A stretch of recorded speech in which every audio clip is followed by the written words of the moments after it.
मी माझ्यावरती विरोधी पार्टीवाले म्हणतात की पक्ष सोडला काय तो मी पक्ष खुशीनं सोडलेला नाही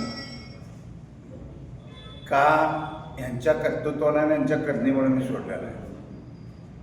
कारण भाजप हा पक्ष आता उपवाडचा महापौर करणार आहे. उपवाडचा महापौर दुसरा कोणी करू शकत नाही. का करू शकत नाही? यांनी तेवढा उमेदवार तर कुठं उभा केले कुठल्या पक्षाने एवढं मला सांगू देत पहिला ज्यांची उमेदवार नाही स्वतःच्या जीवावर महापौर करायचं त्यांनी कुपवाडचं महापौर करतो बोलायचं काय या विषयाला पटलाला अधिकार नाही. का नाही? त्यांनी कुठं त्यांनी तर पक्ष का सोडले आणि अपक्ष का निवडणूक लढवली? आम्हाला त्याच्याबद्दल काय बोलायचं नाही. कुपवाडचा महापौर होणार नक्की 100% होणार आणि ते बी भारतीय जनता पक्षातर्फेच होणार. कारण आम्ही कुपवाडसाठी काय केलं आहे? कुपवाडची पाणी योजना राबवले, कुपवाडची ड्रेनेज योजना राबवले.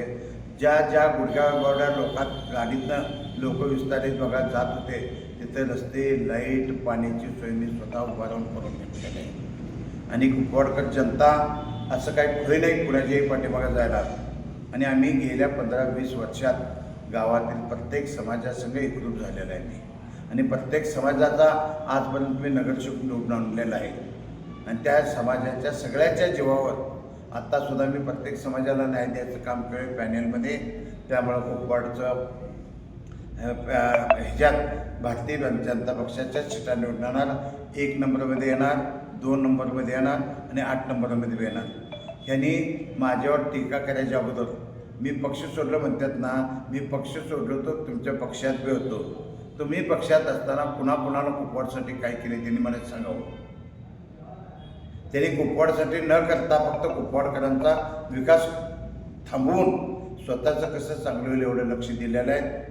यामुळं कुपवाडकरांनी जनतेने कुपवाडकर जनतेला गेल्या 5 वर्षापूर्वी काय आश्वासन दिलं तर पाण्यासाठी आत्ता काय आश्वासन द्यायला आहेत ह्या सगळ्या गोष्टी या आहेत. आणि असंच जर भारतीय जनता पार्टी सत्तेवर येणार नाही आलं म्हणत नाही कोणी, पण सांगली शिरी नाल्याचा प्रश्न आहे हा गेली 30-40 वर्षे ह्या कारखान्याच्या सगळ्या आजूबाजूच्या इंडस्ट्रीमुळं बाद झाला आहे. ह्याच्यासाठी कोण काय काम केले ते दाखवूयात. आणि असंच जर राहिलं तर 2 वर्षामध्ये जनावरसुद्धा कृष्णा नदीचं पाणी पिणार नाही. त्या कृष्णा नदीचं पाणी पिण्यासाठी मी अजून बी सांगतोय की कृष्णा नदी वाहती करायचं असेल तर काशेगावपाशी काळमवाडीचं 3 टीएमसी पाणी नदीत सोडायचं ठरलेलं आहे. तसं करारपत्र झालेलं आहे. काळमवाडीचं पाणी जोपर्यंत धरणातलं पाणी काशेगावपाशी जोडण्यासाठी जे कालवात जोडलेलं आहे त्या कालव्यात जर पाणी सोडलं जे कराडपासनं जे पाणी येते कृष्णेत गटारीचं ते पाणी वाहतं राहिलं म्हणजे वाहतं पाण्याचा परिणाम जास्त होणार नाही. याच्यासाठी मी सगळ्या नेत्यांनी सांगून थांबलेला आहे. माझा अजून मी सांगतो सांगलीचा विकास का ठप्प झाला की न करता राजकारण्यामुळे झालेला आहे. विकासाचा दृष्टिकोन पाहिजे. तुमच्याकडे 20 वर्षाचं विजन काय आहे हेच आता माझ्यावर टीका करणारे की धनपाल खोतानी आमची पाण्याची स्कीम उलटी राबवली म्हणतं ते. अहो तुम्ही ज्यावेळेला उलटी काय राबवली माहिती आहे का स्कीम? मुलाचं दृष्टी साहेब त्यावेळेला मी त्याची समजावून सांगितलं किंवा जयंत पाटील साहेबांनी मी समजावून सांगितलं साहेब आपण ह्याच्यात समडोळीतनं पाणी आणलं वाढण्याचं ते पाणी शुद्धीकरण करायची यंत्रणा कुठे आहे तुमच्याकडं? आणि ते शुद्ध केलेलं पाणी विस्तारित भागात देण्यासाठी लाईनी कुठं होत्या? आणि ते टेंडर होतं फक्त पैसे आणायचं आणलं होतं 100 कोटीचं. आणि त्या विस्तारित 100 कोटीमधून आम्ही विस्तारित भागात कुपवाडच्या 9 टाक्या पाण्याच्या बांधून घेतलो आहे. विस्तारित भागात गव्हर्नमेंट कॉलनीचे हमान असू दे किंवा गंगारनगर असू दे ह्या सगळ्या कुपवाडच्या परिसरात आपूसनगर असू दे, वारणाले असू दे, अहिल्यानगर असू दे, कंजारबाट असू दे, अहिल्यानगर कुठल्याही भागात आज कुपवाडकराला दररोज 2 तास समाधानानं पाणी मिळते. आणि ते काम आम्ही यशस्वीपणानं राबवलेलं आहे. इथंच पुढं जर कुपवाडकरांची सेवा करण्यासाठी मी आमच्याकडे एक शिक्का बसला होता. मी गेले 1978 सालापासून निवडून येत होतो. त्यामुळं घराणेशाही म्हणते ते मी आणि आमचा मुलगा इलेक्शन लढवायचं थांबलो. फक्त पॅनेलमध्ये आम्हाला 2 नंबरमध्ये इलेक्शन मला 1 नंबरसुद्धा राहता आलं असतं. पण मी सांगितलं भाऊ तुम्ही एकदा शांत आम्ही तिथं पाठिंबा दिले टेस्ट द्या. 2 नंबरमध्ये आमच्या सुनबाईला उभा केले. त्याच्याबरोबर प्रकाश ढंग जिल्ह्याचे भाजपचे अध्यक्ष आहेत ज्या पोलीस पाटाने 100 वर्ष कुपवाडचं राजकारण केलं, त्यांचे वडील दादासाहेब पटेलचे, त्या रावसाहेब पटेल त्यांचे सरपंच, त्यांचा मुलगा रमेश पटेल, त्या मुलाला प्रतीक पाटाला एक तिकडे दिलेला आहे. आमच्या धनपाल कोताज आमची सुनबाईला एक दिलेला आहे. प्रकाश डंगा जिल्ह्याचा अध्यक्ष साहेब सरीद होत्या म्हणून सुद्धा एक मोठा चांगला कार्यकर्ता आहे, त्याची बायकोला दिलेला आहे. म्हणजे गावातल्या सगळ्या समाजाला न्याय दिले. आता माझ्या हातनं जीवनामध्ये एक गोष्ट राहिली, मुस्लिम समाजातला एक कोण जर नगरसेवक केलो की कुपवाडमध्ये मराठा असू दे, लिंगायत असू दे, जैन असू दे, जमदारी समाज असू दे, लुईदास समाज असू दे किंवा अण्णाभाऊ साठे हे समाज असू दे, सगळ्या समाजाला मी राजकारणात यश नाव दिलं आहे. याच्यासाठी मी कुपवाड परिसरासाठी आत्ता कसं शिंदेसाहेब ठाण्याला काम करतात, एखादं विकास मंच स्थापन करून इलेक्शन आता इथून मी असं ठरवलं आहे, कुपवाडकडच्या नागरिकाला कुठल्याही आमदार खासदारासुद्धा जायची लागू नाही. इथं सगळ्याच सोयी मिळणार. एक मोठं एक ऑफिस करणार 50x50च्या, त्यात 5 खुर्च्या ठेवणार, माणसं ठेवणार आणि विस्तारित भागातल्या लोकांची मागणी आहे की तुम्ही आमच्याकडे निवडून आल्यावर येतच नाही. त्यामुळं आमचा मिरजचा विस्तारित भाग होते, यशवंतनगरचा विस्तारित भाग होते, अहिल्यानगरचा विस्तारित भाग होते. इथे एक ऑफिस काढणार आणि तिथे एक माणूस बसवणार आणि त्याचा खर्च मी स्वतः एकटा करणार आहे. राजकारण करत असताना नुसता मत मागायला जाऊन लोक मत देत नाही, हे विचार ध्यानात ठेवून लोकातल्या भागातल्या लोकांच्या अडचणी समजावून घेण्यासाठी त्या भागात मीटिंग करून मी कुपवाडचा विकास करण्यासाठी एक मोठं योगदान देणार आहे.